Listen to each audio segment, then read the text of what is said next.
10 crisp $100 bills fanned across the white marble table of the Gilded Trout, still warm from the billionaire's wallet. Delilah Crane's hand trembled over the money. The security cameras had been broken for weeks. Her manager was drunk in the back office, and the other waitresses had already clocked out. It was just her, the empty restaurant, and $1,000 that didn't belong to her. She knew it was a mistake.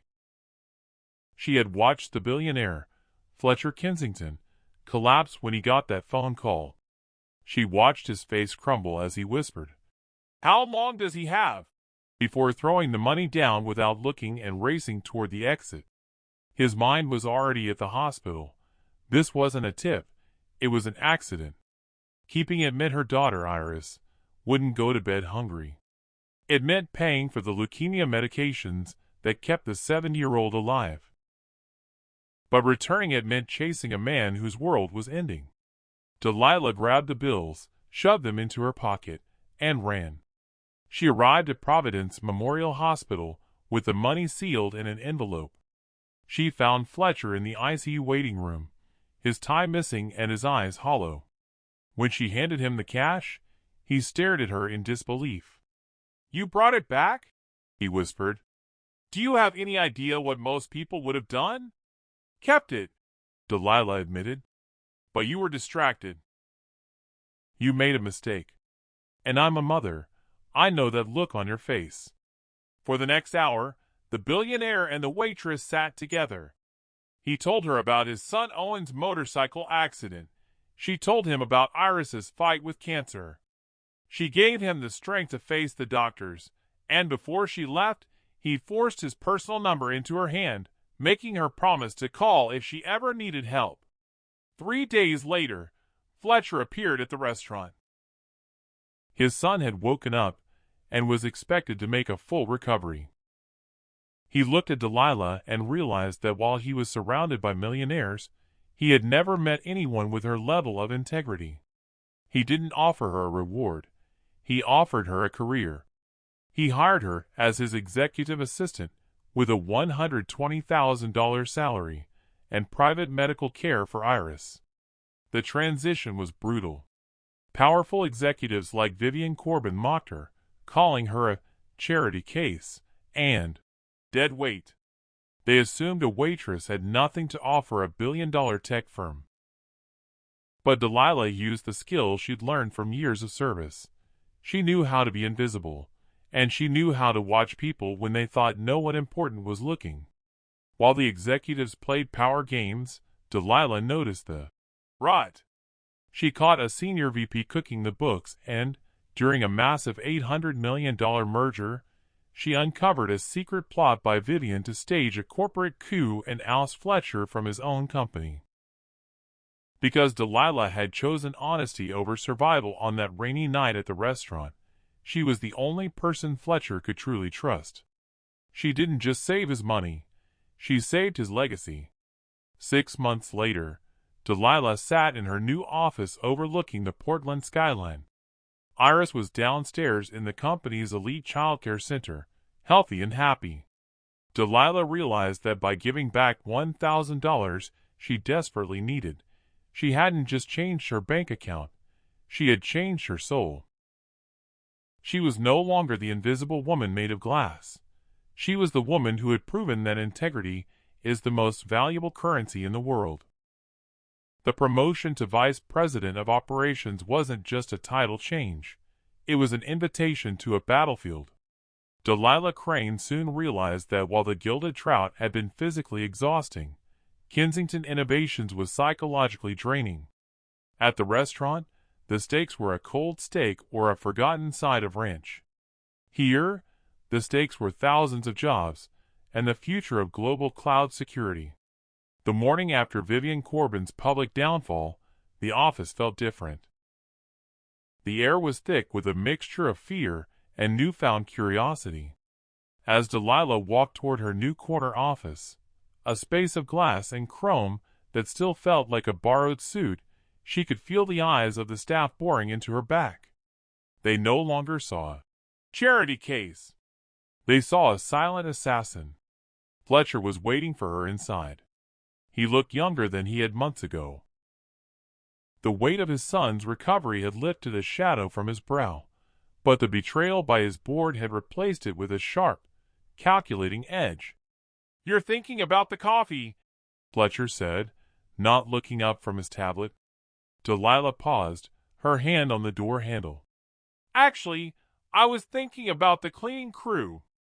They missed the dust on the baseboards in the lobby."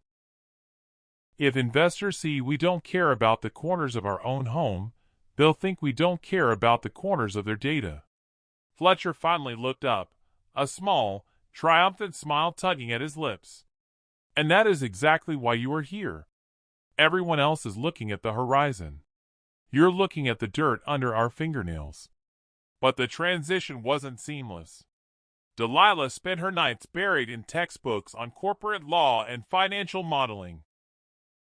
She had the intuition, but she lacked the vocabulary. She refused to be a mascot for Fletcher's altruism. She wanted to be his equal. 2 weeks into her new role, a reminder of her old life appeared in the lobby. It was Jenna, the waitress who had told her to keep the $1,000. She looked out of place in the high-tech sanctuary, clutching a worn handbag and looking up at the digital displays with wide, frightened eyes. Delilah met her in the private lounge. "You really did it," Jenna whispered, looking at Delilah's tailored blazer. "You're living the dream, Delilah." While I'm still clearing table 12 and dodging Gordon's wandering hands. "What are you doing here, Jenna?" Delilah asked, her voice soft but firm. Jenna's expression shifted. The awe vanished, replaced by a desperate, jagged hunger. "I'm behind on rent. My car's getting repossessed." "You got lucky, Delilah. That $1,000? It was a mistake that went your way. I just thought, since I was the one who told you it was a jackpot, maybe you'd share the wealth." It was a classic shakedown, wrapped in the guise of old friendship. Delilah looked at the woman she used to share cigarettes and complaints with. She saw the same desperation that had almost driven her to steal at night. "I didn't get lucky because of the money, Jenna," Delilah said. "I got lucky because I gave it back. If you want a job, I can put you in touch with our facilities manager. We need hard-working people in logistics." "But I won't give you a handout for a choice you didn't have the courage to make." Jenna left in a fury, her parting words echoing in the lobby. "You think you're one of them now? You're just a pet to him. Wait until you fail. He'll toss you back to the gutter where we belong." The warning stayed with Delilah as Kensington Innovations prepared for its most ambitious project yet, Project Iris. Fletcher had named the new encrypted medical database after Delilah's daughter. It was designed to provide free, secure medical records for low-income families, ensuring that no mother would ever have to scramble for a child's history during an emergency. But the rot Delilah had sensed wasn't entirely gone with Vivian. During a late-night audit, Delilah noticed a series of microtransactions flowing out of the research and development budget. They were tiny, fractions of a cent, but they were frequent. It was a salami slicing technique, a classic embezzlement scheme hidden within millions of lines of code. She traced the leak not to an executive, but to the very person she had replaced, Malcolm's former protege, a brilliant but quiet coder named Elias.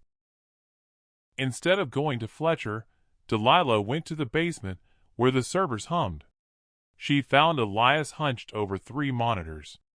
"The math doesn't add up, Elias," she said, leaning against the doorframe. He didn't jump. He didn't even turn around. "You're the waitress. You shouldn't know how to read a ledger this complex."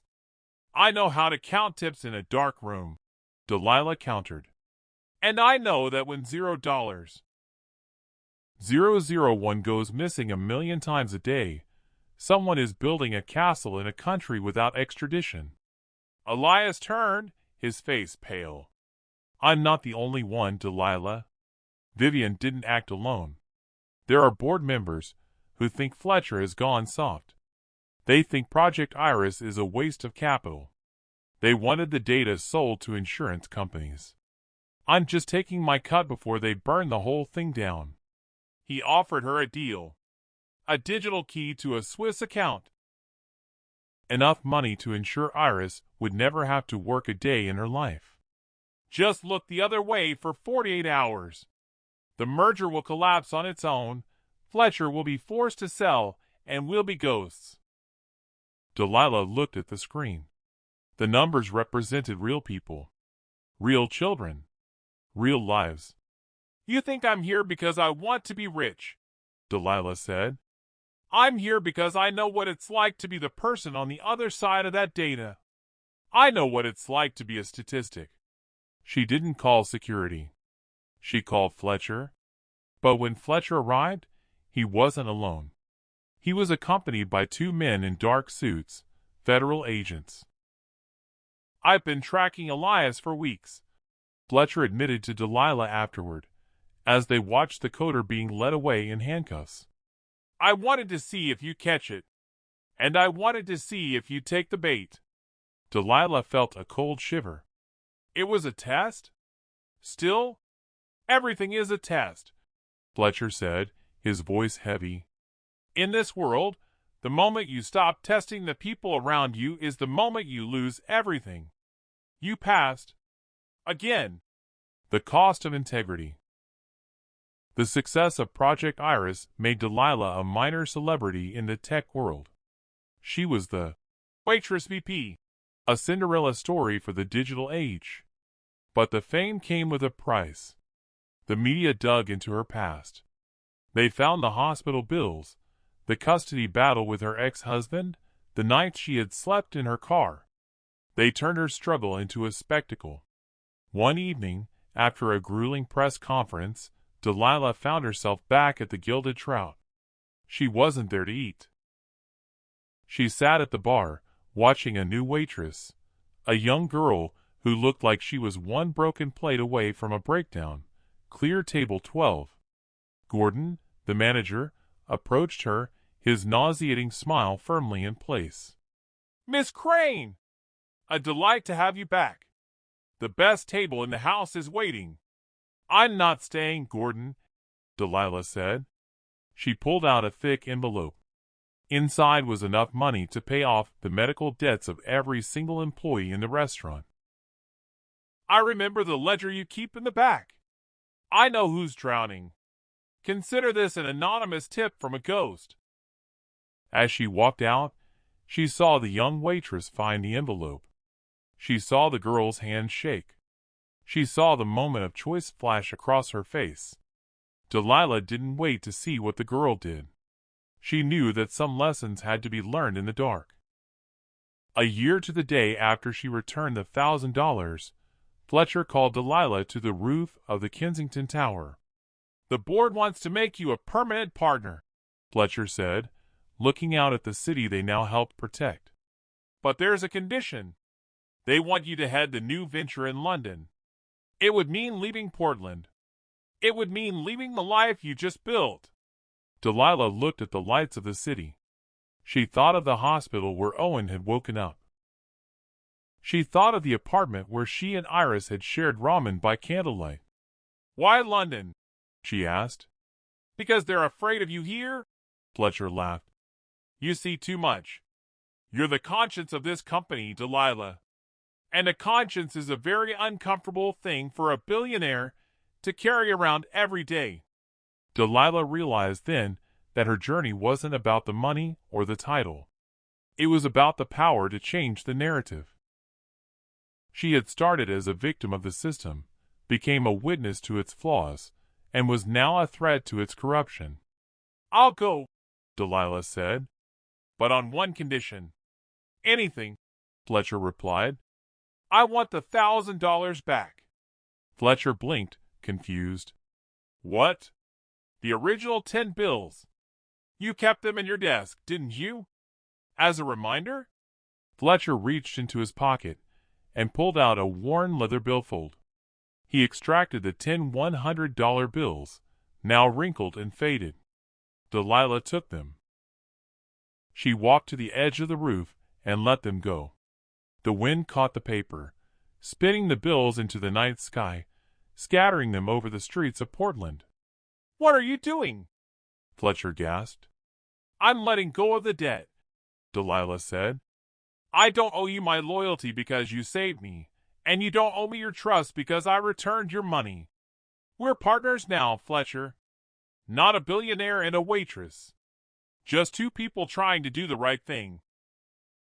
As the money disappeared into the darkness, Delilah Crane finally felt light. She had spent her life reaching for things, for tips, for rent, for a chance. Now she was the one letting go. The world below would find that money.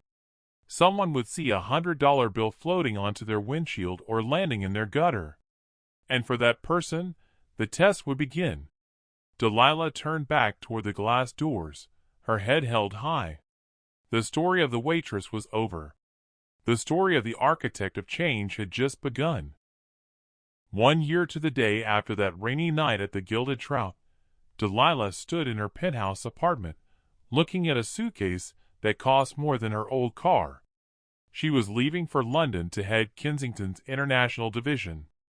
Iris was already in the car, healthy, vibrant, and talking about her new school. Delilah took one last look at the Portland skyline. She wasn't the same woman who had trembled over a marble table. Her hands were steady now. She had navigated corporate coups, faced down vultures like Vivian, and proved that a waitress's intuition was sharper than an Ivy League MBA. Fletcher met her at the private airfield. He looked at her not as a save, but as a partner. "I have something for you," Fletcher said, reaching into his coat. He pulled out a small, framed shadow box. Inside were 10 crisp $100 bills. "The original money?" Delilah asked, smiling. "Not exactly," Fletcher replied. "Those bills went back into circulation long ago. These are the first 10 bills Project Iris generated in profit. I wanted you to have them as a reminder of where accidents can lead when they meet the right person." Delilah looked at the money. It no longer represented survival. It represented a legacy. As the jet climbed above the clouds, Delilah pulled out her old server's notepad, the one she'd kept as a humble reminder. On the last page, she wrote a final note to herself. "Wealth isn't what you have in your bank account. It's what you're left with when you lose everything else." If this story moved you, hit that like button. It helps us tell more stories of integrity and hope. And tell me in the comments, what was the hardest, right, choice you ever had to make? I read every single one. I'm Pub Stories, and I'll see you in the next one.